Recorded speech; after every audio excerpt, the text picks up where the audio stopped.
Kumusta mga kaibigan? Sana nasa mabuti kayong kalagayan. Ating pag-uusapan ang laban ni Naoya Inoue laban kay Luis Nery.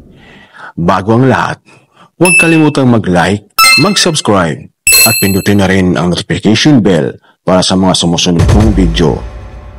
At bago tayo mag-umpisa, intro muna tayo mga kaibigan.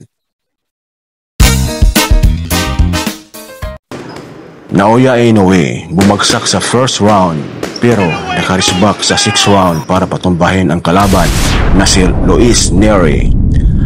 Nakatikim sa unang pagkakataon si Naoya Inoue na bumalik sa luna tapos ang tamaan ng kaliwang suntok ni Luis Nery sa kanilang sagupaan sa Tokyo Dome sa Japan nitong Lunes, pero nakabawi pa rin ang The Monster sa mga sumusunod na round at hinirang na kampiyon pa rin.